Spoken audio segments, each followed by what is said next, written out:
Hello men, this is my OttoPro's OrthoBro's Ottomans Conceptual Guide. I'm going to start off with a starting moves guide.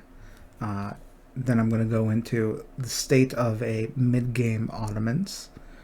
And then I'll go into a couple of traps that Ottoman players tend to fall into at the very end. Hope you enjoy.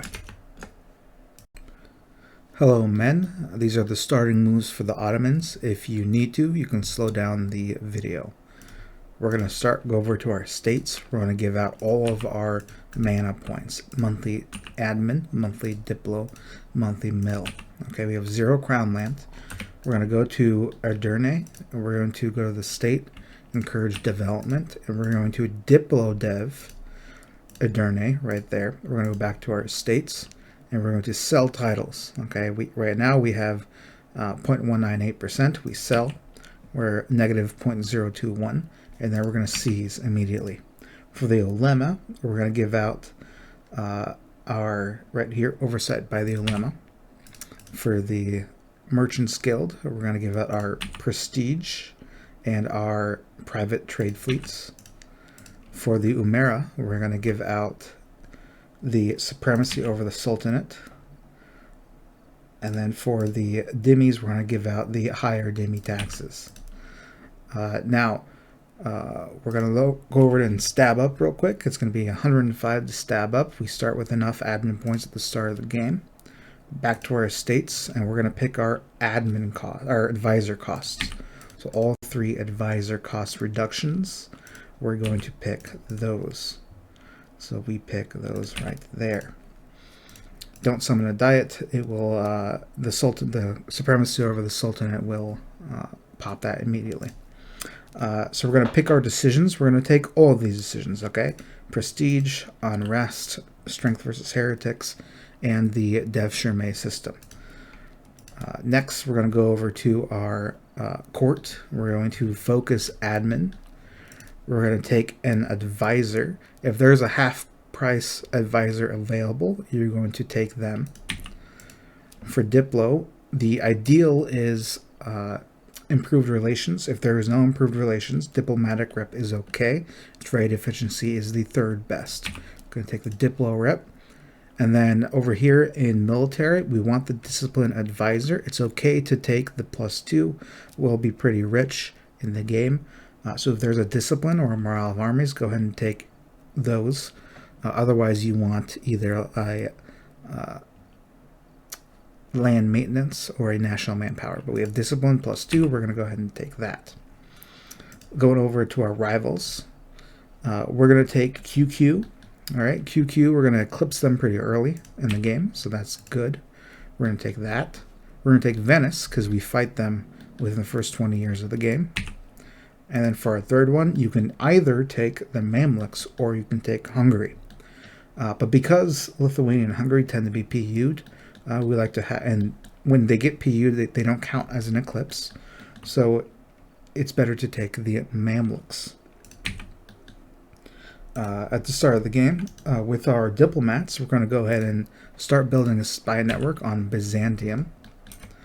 And then you want to embargo both of your rivals, your QQ and your Mamluks.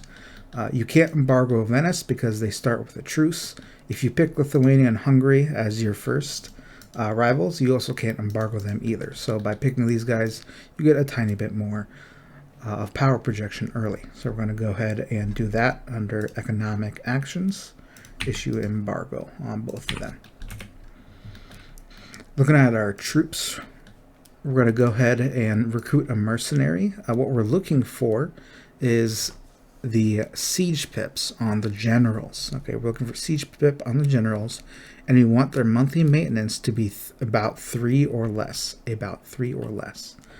So this is a 2.3, but there's no general. Here we got a 9 for a 1. We don't want that. 3.5. It's a little too much. We want 3. So right down here, we got a couple 3s. We have 0, 0, and 1. So we're going to go ahead and pick this guy, the 11s. If you're lucky, you'll get a 3 siege here on one of these generals. That's the one you want to pick. You want to get the highest siege. And we're going to go ahead and hire that in this province or anywhere near here. They're going to be sieging down the level 3 fort in Constantinople when we begin our war. We're going to build up the force limit, 2 infantry on our main army. We're going to assign Hadim, the general we start out with, to him. We're going to start drilling. Go to our other army, hire another general, and start drilling him also. Don't worry about money, you will have plenty during the game. Right here for naval doctrine, okay, there's an argument for naval maintenance modifier to make it cheaper, but you don't really need that. You can change it later in the game, but we want galley combat ability because we'll be fighting a lot of sea powers and they have more ships than us. We're going to want the galley combat ability to make that a lot easier. Okay, we're going to go to our ships. We're going to have our trade fleet, our light ships, protect trade in the most profitable one. Usually it's either Aleppo or Alexandria. This time it's Alexandria. Then we're going to our main fleet, and we're going to go ahead and hire not just 3 galleys at force limit, go 3 over. And that should be good right there. So we want those ships. You're going to pay a little extra because you're over naval force limit. That's fine. And your force limit will expand pretty quickly because of all the naval provinces that we're going to be taking at the start of the game.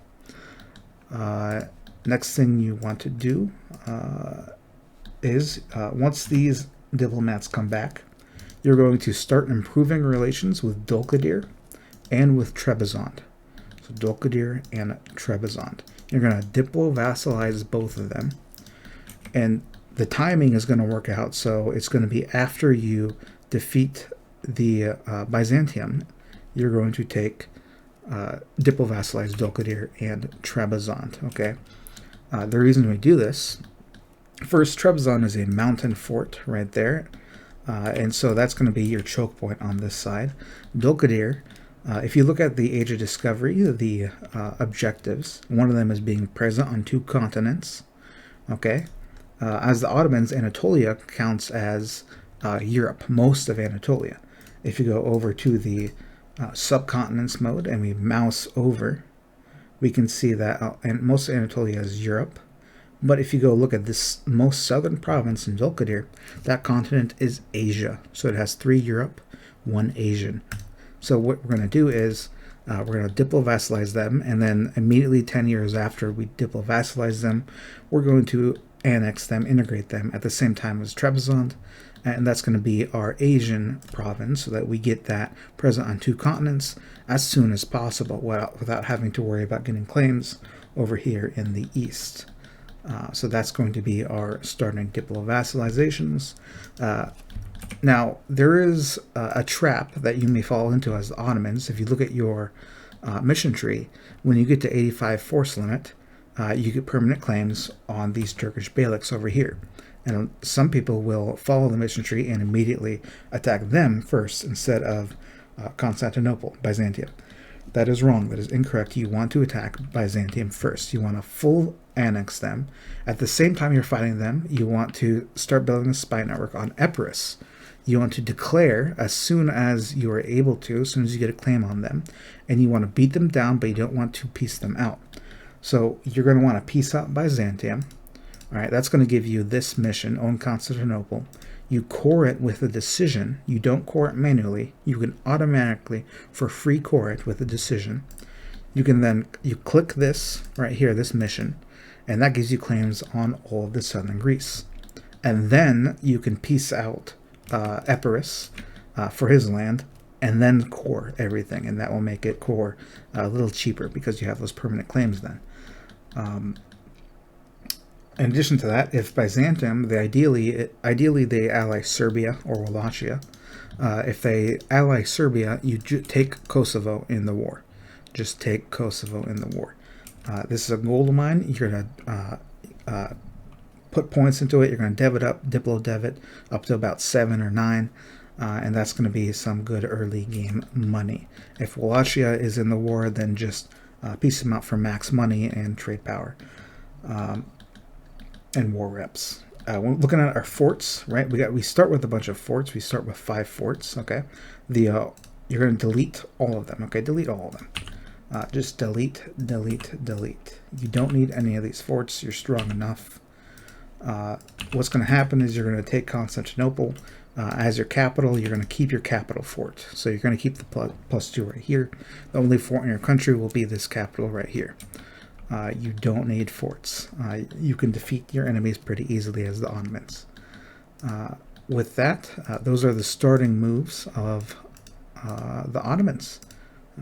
Thank you very much. Hello, men. I'm going to talk about some early game traps that the new players who play the Ottomans tend to encounter, or even experienced players who play the Ottomans try to perform. And so there are a couple of traps that the Ottomans have. The first trap that I've spoken about is getting military ideas, okay? As the Ottomans, you just don't need military ideas. Don't worry about it. You will overpower everyone else naturally, okay? You will overpower them naturally. You do not need military ideas. What happens is, around the year 1650, your pips will become weaker than the enemy pips, than Western pips. So that's when you want to take the military ideas to compensate for that. However, at that point, you're going to be so big and powerful, it might not even matter then, too. Next is your mission tree, right? It gives you easy claims at the very start of the game. Go to 85 force limit, you take these Beyliks over. This is a trap, okay? This is a trap. You want to take Constantinople first, fight the Byzantines, full annex them, turn into an empire, core Constantinople for free, start the AE reduction, start it ticking on all these Orthodox and European nations, okay? So you take Byzantium first, you full annex them. Then your second or third war should be taking the Beyliks. Another trap that people fall into is not killing the knights. Not killing the knights. At the start of the game, they start guaranteed by Venice. Remember, I said we're going to be fighting Venice pretty early, okay? Within the first 20 years of the game. That's why we rivaled them. Now, what's going to happen is the knights are going to raid your coasts. They're going to make devastation in your provinces. They're going to kill your prosperity. It's just not going to be good. So what you want to do is either when you attack Venice, you also attack Rhodes and you kill the knights, or the knights are going to ally one of these small guys in Eastern Europe. When you attack one of these small guys, you can take the knights, full annex them at the same time. Okay. Even if you don't co-belligerent them, right? Let's say they're guaranteed by Venice, right? And maybe they're allied to, you know, Naples or something, I don't know. You don't want to fight their allies and their guarantee, so you just don't co-belligerent them. Take it non-co-belligerent, okay? You want to get rid of the knights. That's important, okay? So find a way to get rid of them. The next big mistake people make is trying to go into Venice early and take that as your main trade node, okay? That is a mistake. You want to make Constantinople your pseudo-endgame trade node by taking all of Ragusa so that you retain everything in Constantinople. So again, do not go into Venice early and make that your main trade node. You will be less wealthy. You will acquire way too much AE with the Italians and the rest of the Catholics, and you will not make as much money. You will be poor, okay? Compared to taking Constantinople, maximizing your profit from that, okay?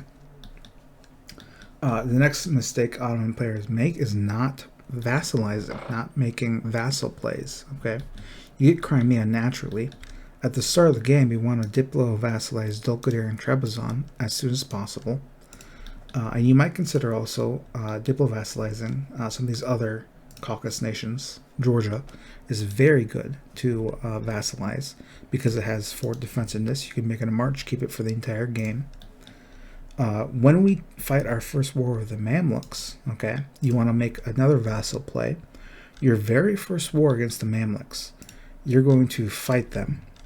You're going to probably humiliate them because they're their rival, take max money, and take one province. You want to take Antakya. Okay, it's 11 dev, very small. Okay, you want to take Antakya.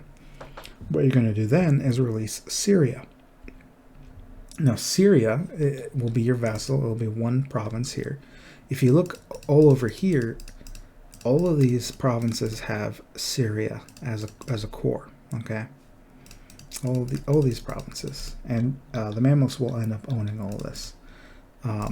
So what you're going to do is take one province, release Syria, and your next war with the Mamluks, your second war, is going to be a reconquest war. And that's going to reduce your AE significantly with all the Muslims and anyone else in the Middle East. That's going to be important. You want to, again, in the first war with the Mamluks, take one province, humiliate, max money. Okay. The next mistake people make with the Ottomans is not taking max money from your enemies. Whoever you fight in a war, you are strong enough that you can take their capital, right? Take their land and just max out, take all the money you can from them. That'll continue skyrocketing your economy. You'll snowball quickly. It'll allow you to build buildings quickly in the provinces in Constantinople, and that will be important. The next trap that the Ottoman player can make is playing tall. You do not want to play tall as the Ottomans. Okay, going eco quantity or quantity eco sounds really nice. But the Ottomans are a big expansion country. It's in the middle of everything. It can expand into multiple different groups for AE. And if you take the path that I outlined, where you get the minimum autonomy from territories, from all those different locations, from the hegemon, from expansion, from the governing reform, right? You can have a ton of autonomy in your territories. You can your territories will be 50% strong instead of just 10%. So, and if you look at your dev land, right, the Ottomans just don't have decent dev land. Okay, you can look and say, okay, Wallachia is nice. When you take these provinces from Hungary, that's really nice. Sure, but you're not going to get the trade value you want from it. You're not going to get the value you want out of deving those provinces. Because it's going to leak. It's going to leak into over here Krakow, Vienna. It's going to go north. These guys are not going to like you. They're going to try and transfer away from you, and you're not going to get the value from those provinces. So it's better to, again, not play tall. You want to go wide, and it's better to conquer lands behind your trade node to get better trade value than it is to dev, because it's about the mountains and highlands and hills, dry lands, and your lands. At the beginning of the game, you have a couple of woods and grasslands and farms here in Bulgaria, which are decent to dev. They're okay to dev in this area. If you can look at the dev map, those are the provinces you want to initially dev. Okay, they're also in the Constantinople trade node. All right. Another mistake people tend to make: taking Defender of the Faith. Okay, you don't want to take Defender of the Faith. You will be called into wars you don't need to fight. The most common instance of this is Castile, attacking one of these guys over here, Tunis, Stumps, in Morocco. You'll be called to war against Castile when you don't need to fight one of those wars. Another common thing to happen is against Muscovy or Poland, fighting Kazan or the Great Horde, or one of these guys over here. You do not want to be called into those wars. Do not take Defender of the Faith. It will slow you down. You'll take it when you flip Orthodox. Okay, you will take it when you flip Orthodox, because by then you'll have most of this area. You can diplo-vassalize the rest, and your only other Orthodox country you have to worry about will be Muscovy or Russia. And so that's when you want to take Defender of the Faith. And people tend not to attack Muscovy or Russia because they're too strong. Another common mistake people make: not issuing all their privileges to the estates at the start of the game. You want to give everything that you can that'll help you out at the start, and just seize every 5 years. right? Once it gets to 50 equilibrium, you just seize and you just keep seizing, okay? That's going to be important, and you'll have all your crown land by the Age of Absolutism easy, and you can even fit in a couple of cell tiles in between there too. So give out these privileges for sure, okay? Those are a couple of mistakes that a couple of traps that Ottoman players tend to fall into at the when they play the Ottomans initially. Thanks for listening, men, to my rant about the Ottomans. Okay, men, now I'm going to talk about some general concepts to understand playing the Ottomans, especially in the early game. All right. So we're pretty powerful. We're one of the most powerful nations in the game. We start as the number 4 great power, and if you expand correctly, you will very quickly get to number 2, and eventually be bigger than Ming, usually before 1500. Now, if we look at our military prowess compared to other countries, if you followed my starting moves, you took a discipline advisor, right? And Ottoman ideas give you +5 discipline starting out. So we already start the game with 110 discipline. Our morale pretty high, and as we prestige farm and we get our power projection up, our morale is going to be high also. We won't have any morale problems. Looking at the objectives for the Age of Discovery, right? For the bonuses, obviously you want the Justified Wars, the AE impact -10% as your first. Your second, you're going to want your siege ability, the Guns of Urban. And your third, right? You might think it might not matter after that. These aren't very good. However, your third's going to be Transfer Subject. Allows Transfer Subject Peace Treaty at half cost. That's going to be important because you have a couple of people around you who have subjects. Primarily, we're looking at Hungary with Croatia and Poland with Moldavia. Usually that'll be the case. Now, what you want is for Poland to get Moldavia. That's ideal. It might not always get it, but that is ideal. If you do that, right, at the time you get the transfer subject bonus, you can go into Poland and you can take Moldavia from them. And at the same time, you will by then have Crimea as a march through the event, and you can reconquest for these 3 cores at the same time. So what will happen is you'll get the bonus, and then you'll reconquest for these 3 cores. In the same peace deal, you can take Moldavia, and you'll take that. It's very nice. It's basically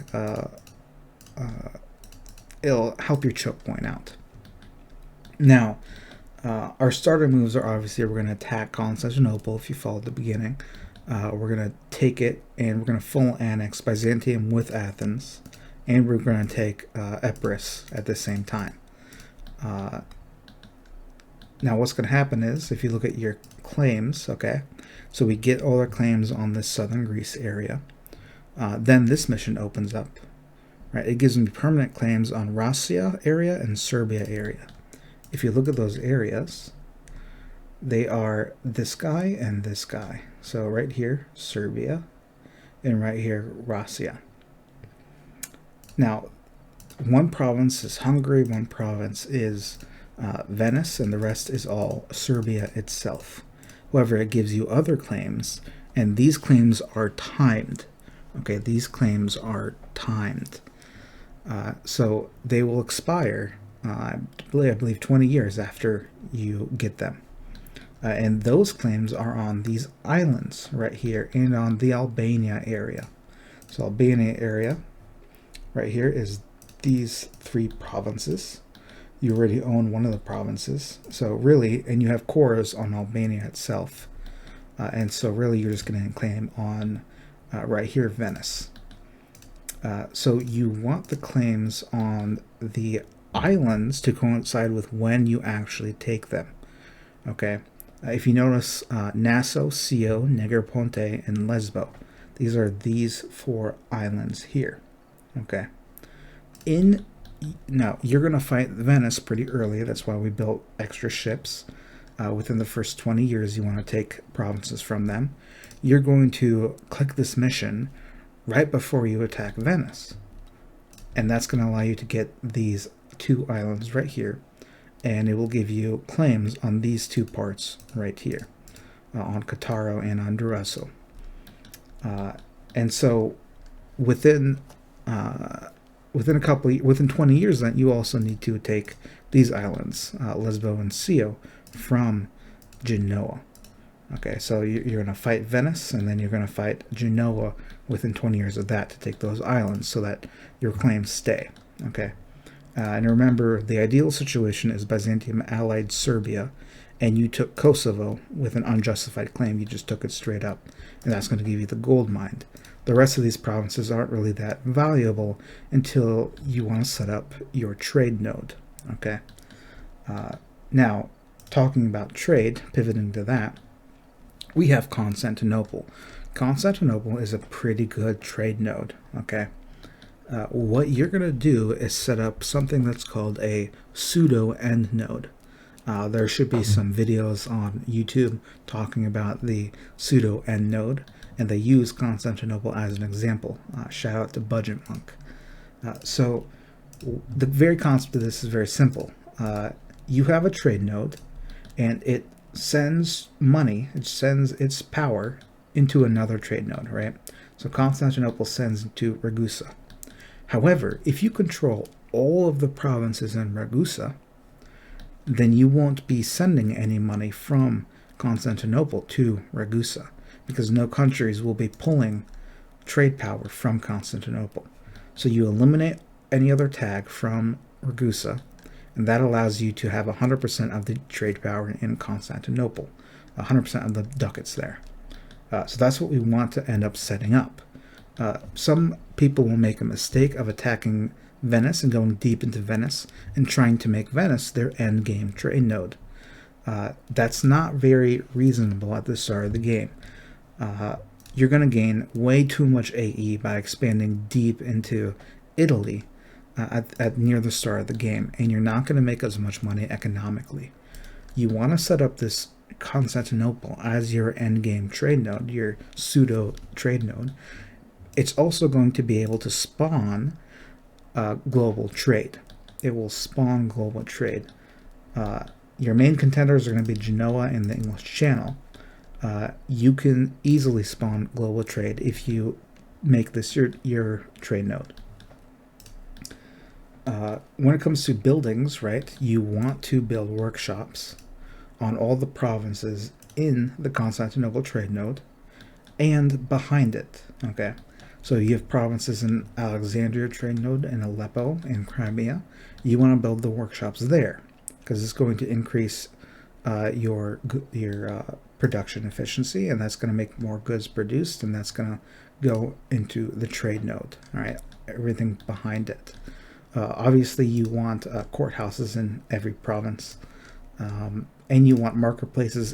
If it's about 3 or over, if this number is 3 or over, it's typically good to build a marketplace there also. Okay, there are some nuances in it, but if you don't know trade very well, just keep that rule in mind. When it comes to manufactories, you also want them in the trade nodes Constantinople and the trade nodes behind Constantinople. That's going to make more goods produced, and it's going to send all that money to Constantinople, where you will be collecting. Okay. Now, looking at some of the other age objectives, right?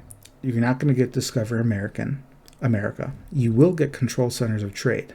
So you need level 2 or higher centers of trade. If you look at Constantinople itself, the trade node, it has right here this Turkish Beylik, Sinop. This is going to be your second war, or your third war after Epirus. And you're going to go ahead and take that trade node. You start with 1, 2, 3 others. You're going to take that one early, okay? And the next one you have, you're going to take Selanik. You have Selanik already. That's 1, 2, 3, 4, 5. And you'll have to upgrade this after you conquer it to a level 2. It'll cost 200 ducats. You have plenty of money, and don't be afraid to go into debt in order to do it, okay? And that will give you your control centers of trade. Large city with 30 development, you'll get that once you take Constantinople and you click the decision, and maybe you even dev it once if you need to, or you get a agenda that allows you to gain free production or manpower in it. So you're going to get that objective easy also. Renaissance, you're going to get that easy, just naturally. Feudal society, you likely will not get that unless you do some heavy diplo plays. You take advantage of some stuff. You will get the present on 2 continents because, remember, we diplo vassalized Dolkadir at the start of the game. And if you look at this province, Aintab, this is provinces in Asia. So you're going to diplo vassalize Dolkadir, then you're going to integrate them 10 years after you diplo vassalize them, and you will get this province in Asia. That will give you that within about 10-12 years of the game starting. And humiliate rival, obviously, we're going to do that also. And we're likely going to do that against Venice in a first war if he's brought in. But we could also do it to QQ. He's pretty weak. We can get that done easy. So there's some general tips. When it comes to ideas, right? If you look at our mana points, we have focused admin at the start of the game. The reason we do that is because you core a lot personally at the very start. You core a lot personally, okay? And when you look at the idea groups, national ideas, the first idea group opens at 5, the second opens at 7. Okay, so 5 and 7. You start at 3, so you need to get two tech groups, and then you need to get your idea, and 2 tech groups later you get a second idea. Now, what I suggest, right, there are a lot of guides that tell you go quantity first as Ottomans. Here's the deal. You're pretty strong as Ottomans, okay? You don't need quantity at the start of the game. You don't need any of these military ideas at the start of the game. I would say your first 4 ideas, they don't need to be military, okay? You're already stronger quality-wise. Once you take Tech 5, okay, Tech 5 with the Ottomans, you get another infantry unit. So you get the Azab infantry. Look at the pips. It's a 1 offense, 1 defense shock, 2 offense morale, 1 defense morale. So this is significantly stronger than the Western Tech group. It's actually, to be exact, 1.6 times stronger than the Western Tech group. And so you will be able to fight anyone Western pretty easily. It's also stronger than, it's a little stronger than the Muslim, and it's a little stronger than the Eastern Tech group also. And so you don't need military ideas. I can't stress this enough. Okay, your first idea group you're gonna get, right? You might say Diplo to deal with AE. AE, we will want Diplo. That's gonna be our second idea group though. We're gonna pick innovativeness. We're gonna pick innovative ideas. Okay, this will be your first idea group. If you look at what it gives, prestige decay, right? Prestige will also help with AE reduction. It'll help with also morale of armies, legitimacy, institution aggressive expansion impact. This helps us so much having that high. So we're going to take that. Gives us innovativeness. We will, even without innovative ideas, you'll get 100 innovativeness pretty fast as the Ottomans. But you'll get it a little faster. You know, it's whatever. The tech cost, that's really nice. You'll always be ahead in tech. This institution spread right here. So we're going to eventually delete innovative and we'll take something else. But at the beginning, right, before you delete them, you're actually going to deal with 3 institutions. You'll have Renaissance, colonialism, and printing press that you'll need to embrace. And so that will help you embrace those faster. Okay. The next thing is monthly war exhaustion. The Ottomans are almost always at war. And war exhaustion is very tough to deal with, okay? If you have war exhaustion, there's a lot of bad modifiers that come with it. So that will help you with war reduction, better war reduction. Then we have leaders with upkeep. This is decent. You usually have, 4 or 5 armies, and so you will be able to have that with the leaders with upkeep. It'll be easier to have. But this is a very important advisor cost. Okay, advisor cost is probably the most powerful one here. That's going to reduce your advisor cost by 25%. Okay. Now you look at the policies. You go look at Diplo ideas. They partner with Diplo ideas to give you a policy of another negative 10% advisor cost, minus 10% advisor cost. So your advisors are going to be very cheap. And remember, we also took the estates. We took the advisor cost reduction also. So we got minus 25 from the estates. We'll get minus 25 from finishing Inno. And then when we finish Diplo, we'll get another minus 10%. And then that's going to be very valuable. You'll be able to run level 5 advisors within 50 years of the game. Okay, and that's going to keep you ahead of all mana points. You start with a 646 ruler, one almost perfect. If you follow this strategy, you will never run behind. If this ruler dies within like 20 years of the game, maybe you restart, okay? But if he has a replacement like a 535 or something like that, it doesn't really matter much if he's above average, because you'll have so much Diplo points. So that's the first idea, is innovativeness, okay? Second idea is diplomatic. Diplomatic, you want the diplomats to improve. You want improved relations. This is an important thing. And province war score cost. This will be important. Additionally, you have the lowered impact on stability from diplomatic events. This is going to be important because Crimea will become a march under you, and you want to revoke their march when you want to integrate them manually, and that's going to require you to have Diplo completed.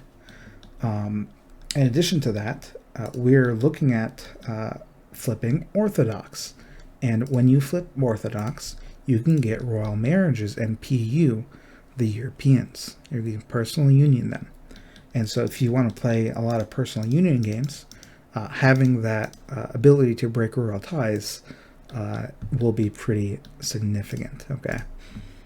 So that's going to be our second. If you look at the policy again with innovative, it gives more advisor cost reduction, okay? Now the third idea group you want is religious. And that's because the third idea group is going to unlock around the same time, if you look at the text, Tech 10, as the Age of Reformation, right here. So Age of Reformation starts 10 years after Protestantism spawns, okay? Or 120 months, so 10 years. And so what's going to happen is the Protestantism will spawn, right? You'll get Tech 10 around the year 1500. You'll get it earlier than most people because you have innovativeness and you have the reduction. And you've been running heavy advisors, so you have all the points you need. You can even pay something like 800, 900 mana points to get it as early as possible if the Reformation spawns early, let's say. So you're going to take religious as your third idea group, right? The best thing here is Deus Vult, obviously. And so what we're going to do with this is we're going to finish it, okay? And we're going to flip Orthodox at the same time, okay? So we're finishing religious at the same time we're trying to spawn rebels, okay? So you're trying to spawn rebels in the Balkans, preferably in one of the provinces near your capital, and you hope that they take Constantinople. That's what you're trying to get them to do. Now, interesting thing, your country will be very stable with heathens, as the Ottomans with the dhimmis, okay? So what you'll have to do, all right, pro tip, you'll have to have a province that you just conquered recently that is Orthodox, and you'll have to spawn them from there. So in one of my games, I conquered Wallachia later, around 1500. It was owned by Austria. Austria came and conquered it. So I took Wallachia, and then it had unrest, right? So it has not stable because we took it. And then we spawn Orthodox rebels there. And then we let them run around the country, take everything, convert whatever they want, and hopefully they land on your capital. And then by the time you accept their demands, you will have finished religious, and then because you have the missionaries and the missionary strength, then you can convert the rest of your country. And you prioritize converting right here, this Constantinople trade node. That's what you're prioritizing for conversion, okay? And then you go out from there. Those are the ideas. Now, when you finish religious ideas, okay, you're going to abandon innovativeness. You're going to abandon innovativeness. You are then going to take, instead, administrative, right here. So you're going to abandon admin, which was your first, and then to replace it, you're going to put in administrative, okay?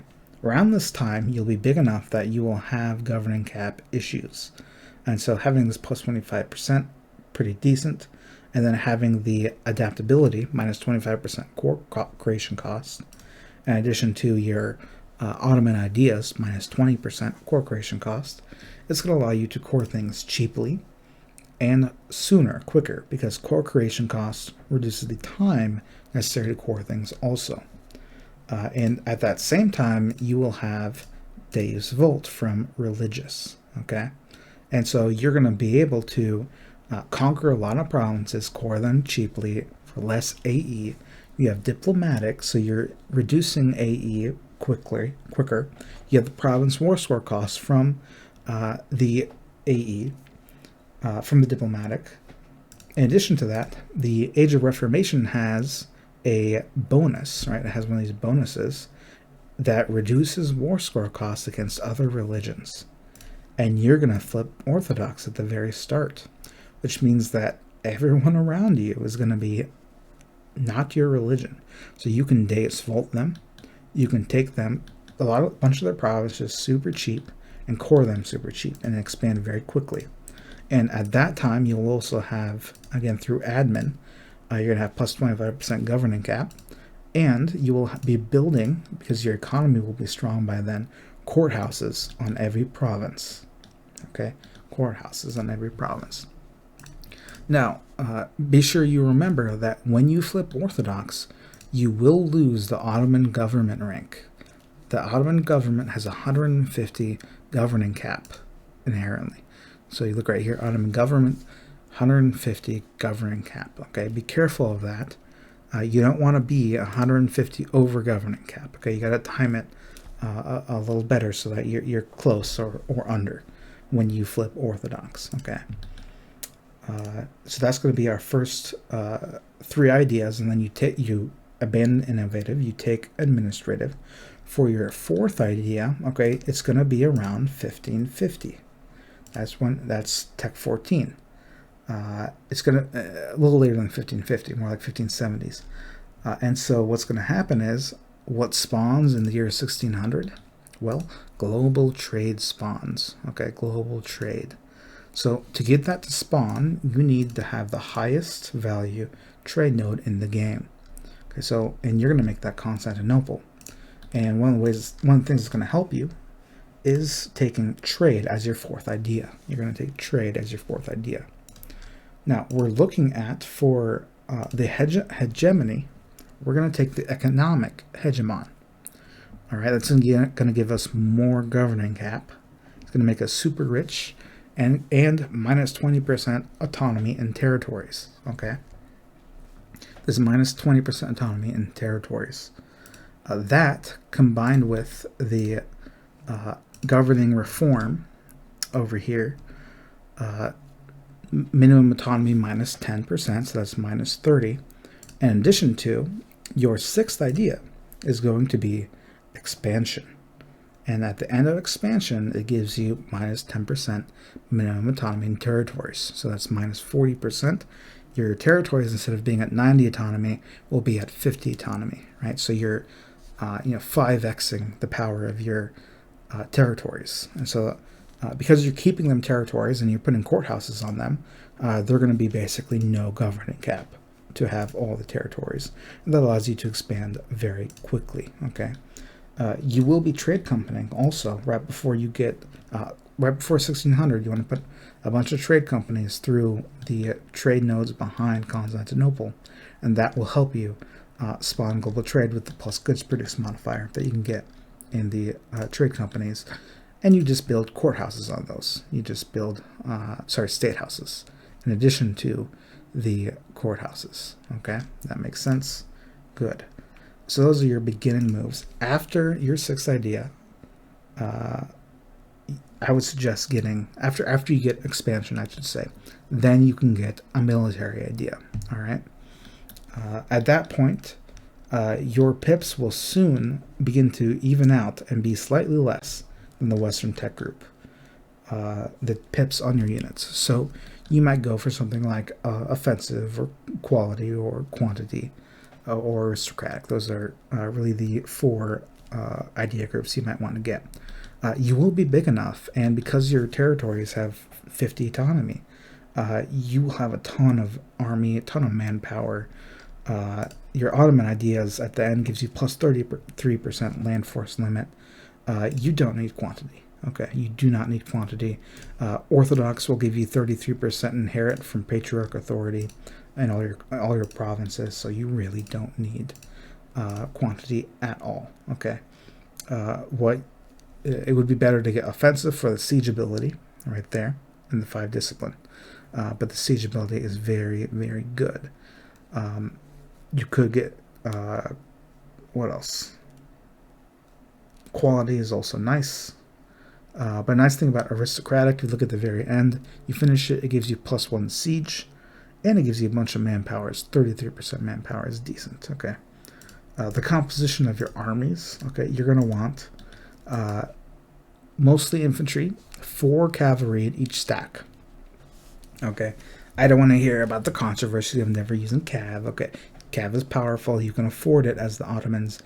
Keep 4 in every stack, and then once you get cannons, obviously you're gonna the moment you get tech 7, you build 10 cannons. You have that as your main siege stack, but then you're gonna have a full back row of cannons at the same time on your main army stacks. Okay, so those are the ideas that we're going to be working towards in the game. If you look at our mission tree in general, okay, the areas it gives you claims on are this Balkan area up into the Carpathia and Austria proper, and then it gives you over here into the Arabian Peninsula. It gets you deep in there, and it gets you over into all of Egypt and the Tunis area, Tunisia, Tripoli, all of this area. And so that's what the claims will give you naturally, but we're going to have Deus Vult, and we're going to use Deus Vult until the until imperialism becomes available for you. Let's see. Yeah, those are the general ideas we're going to think about with the Ottomans. You don't need to ally anyone. If you want to ally people and be safe, Bohemia is a decent ally. Okay, Tunis is a decent ally. It gives you near the beginning, you know, as you're still Muslim, you get the Maliki school from them, so minus 10% dev cost.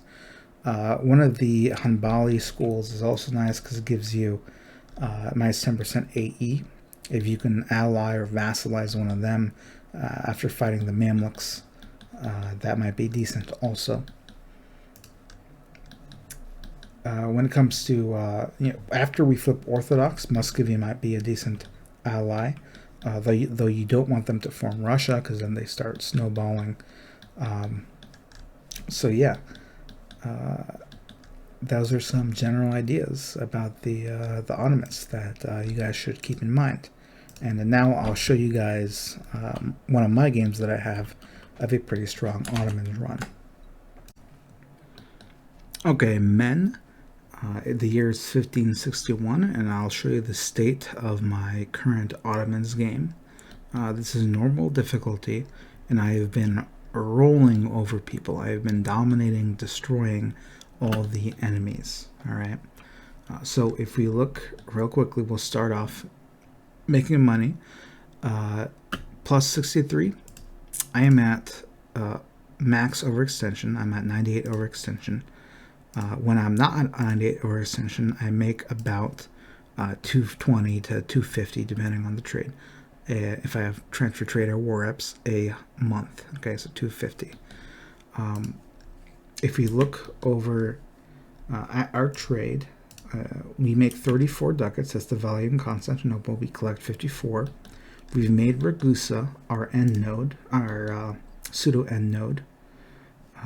We've captured all of it. So then Constantinople is, we retain all the value effectively inside of it. You can see only 0.18 is being transferred forward by Venice, and we can change that soon. So the year's 1561. Obviously, global trade spawns in 1600, and we're second in the world trade node. We're competing with Genoa. However, I just finished my first one of my wars with the Mamluks. As you can see, I'm coring that. Once those finish coring and I get the next war in 15 years with the Mamluks, I'll take the rest of these provinces in Egypt and some of these, and that will give me majority power in Alexandria, and I will transfer these 9 ducats. I'll transfer most of that over into Constantinople, and that will put us over the edge. In addition, look at our ideas. Tech 14, we are about to take Tech 13 next, okay? And we're going to take trade as our 4th idea, and that's going to help us put us over the edge and make Constantinople super rich and guarantee global trade. In addition to that, if you look at our states and territories, we have a bunch of land behind Constantinople that we are soon going to be trade companying, putting the goods produced building inside of them, and making Constantinople even richer. Okay. If you look at our manpower, we have 237k manpower, and we do not have any mill ideas. No mill ideas. Okay. What we do have is we are Orthodox. Boom. So what this gives us is, if you look at Patriarch Authority, it gives us local manpower modifier on any province that's Orthodox, up to 33% at 100% Patriarch Authority. Okay, and that's going to give us a ton of manpower. In addition to that, we have a couple of manpower buildings spread around, and we can end up building more after we guarantee global trade. So when it comes to workshops, we have that in all of Constantinople and the provinces behind. We will be adding more as it gets closer to global trade. If you look at marketplaces, we only have a couple in key provinces. And courthouses, of course, in every province but our capital state, because capital state does not give governing capacity. So that will be important. Manufactories, we also have everywhere in Constantinople, and we will be building behind it also. Okay, so that's the situation building-wise. When we look at, we're a pretty stable country. Obviously, look at our unrest. It's only +2 because of +5 overextension. Otherwise, we're pretty stable. And this doesn't count the religious stability. So we get 7.6 tolerance of true faith in Orthodox provinces. It's pretty nice. It's pretty nice. So if you look at a random province, right, we're at -5. We're at, with overextension, we're at -8, -9, -9. So we're pretty stable. Even provinces we just conquered, right? It's not over 15, so that's pretty nice generally. And if we convert them to Orthodox quickly, we'll again have very low unrest. So that is useful to have. Okay, Orthodox allows us to use Deus Vult. Look at our 3rd idea we got. Remember, we replaced innovativeness with admin. So our 3rd idea group was actually religious, and that gave us Deus Vult. And since we're Orthodox, we Deus Vult everyone, okay, around us. That's pretty nice. Being Orthodox also allows us to get PUs. So right now you can see I have no heir. I'm in a position to PU France, who has no heir, and Denmark, who has no heir. So if I get lucky, I'll get that. I had a chance to get Spain. I missed it barely. He had an old ruler. However, I don't save scum, you know. If you save scum, you are scum. And so I don't do it, and so I lost that. But we have a chance to get France or Denmark here, which will be very, very good. Because if we get Denmark, we also get Sweden at the same time. If we get Spain, we also get Naples at the same time. And then France is just, you know, France is overpowered. We all know that. Looking at our expansion, we've gone all the way into, we're just bordering Italy, right? We're bordering Vienna right there. We've gone up, we're bordering Poland. Remember Moldavia? I told you that trick about the Age of Discovery, where you have the transfer vassal at half cost. And if you fight Poland for these 3 Crimea cores, you can take Moldavia at the same time, if they have it. And we've gone into, right here, Tripoli. We've gone into Tripoli. We're going to go take all of this soon. Again, we're taking Egypt now. We've taken the Iraq area. We're fighting right now Muscovy, just to make them a little weaker.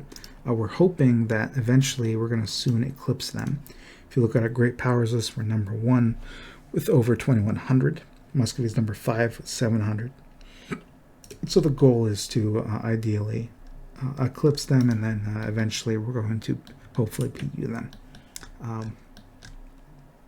We have vassals. We have Crimea and AQ as vassals. We're integrating AQ right now. Crimea you get automatically through event. However, AQ, I happened to get lucky and I got a diet that gave me a subjugation on AQ, and I took it, and it was decent. If I didn't have AQ, I would have taken Georgia. I would have took Georgia. I would have released it as a vassal. That's what I would have done, and then I would have reconquered and taken a lot of provinces, and I probably would have kept Georgia for a long time, and I would have made it a march and used it for fort defensiveness. Instead, we have Crimea as a march right now. So that's our expansion. If you look at our AE map mode, okay, we have very little in Europe. We have, you know, -2 in the HRE. France -11, Spain -2. You know, we have almost nothing. We have Poland, who we recently took land from, -25. We have Austria-Hungary, who we've been eating up, right? Hungary has -165, but it doesn't matter because they're in a PU under Austria, okay? So all that matters is Austria's AE. And so they're at -70, and Venice is at -55. Go over here. The Mamluks, obviously, since we've been full chunking them, have -228. Medina has -139 because he is allied with them right next to him. Timur is at -48. Ajam -70. Over here, Timur is again -48. Transoxiana -26. QQ has -114. That's because we took this area from the Iraq area all the way to Kuwait. Now, why do I have such low AE, even though I've expanded so far in 1561? Very simple. If you look at my improved relations, that's +64 with overextension. Right? I have -49 improved relations because of overextension. If we remove that, I have about 150 and 120 improved relations at 100 prestige. So 120 improved relations. How did I get that? Well, you make sure you always have an advisor that's improved relations. We took Diplo as our second idea, so that's 25 improved relations there. Okay. We have Prestige, which gives us improved relations.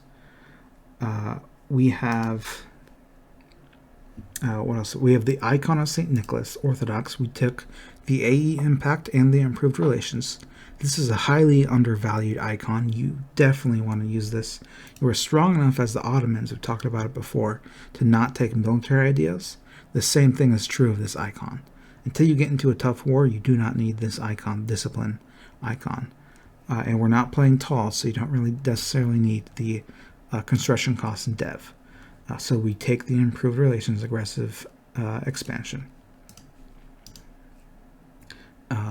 And then, you know, the royal marriages doesn't really matter. But that's what gives us all of our improved relations. That's very powerful. Base AE reduction every year on January 1st. Countries reduce their AE against you by 2 points.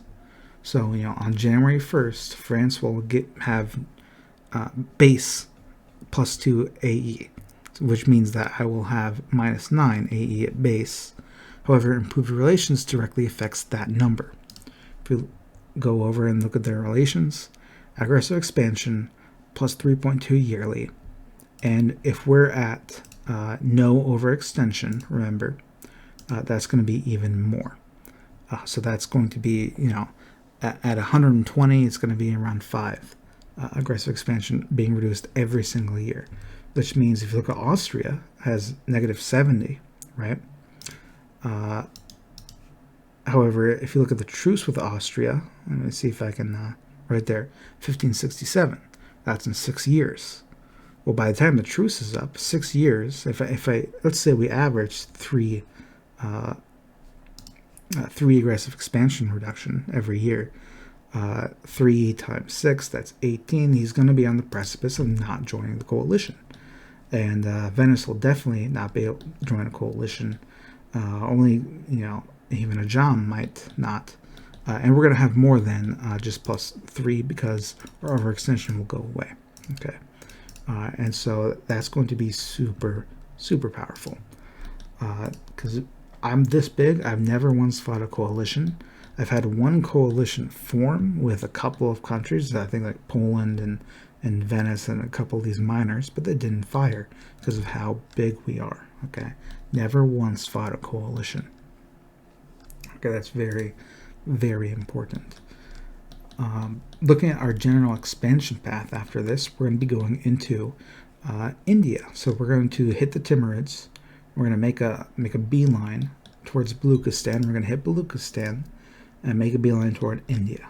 Okay, I want to gobble up all these trade nodes very quickly, and I want to be able to take out all the Hindus all at once. So that's the idea.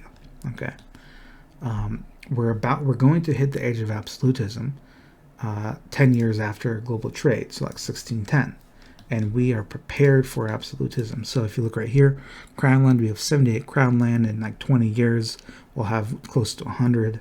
And we'll start to revoke all of these estates that we've given out, all these privileges.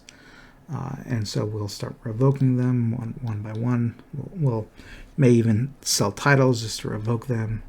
That's fine. We won't need the advisor costs anymore. You can see I already took away the advisor costs from the military because we'll be so balling rich. Okay, we will be so rich, so that won't matter. That's the state. If you look at our ledger, look at the military discipline. I was lucky. My current ruler ruled strict. But even without strict, we have 110 discipline. Right. Our morale is high because prestige, power projection, army tradition. We took Defender of the Faith once we flipped Orthodox. Don't take it before. Don't take it as a Muslim. You get called into wars you don't need to be in. Take it as Orthodox, okay? So we have that. And army tradition. If you look over at our military, we have 97, 98 basically army tradition. Okay, that is very good. Part of it is innovativeness. We gave out our officer corps, so minus 0.5% decay. And we're constantly fighting. And that gives us obviously army tradition. That's very powerful.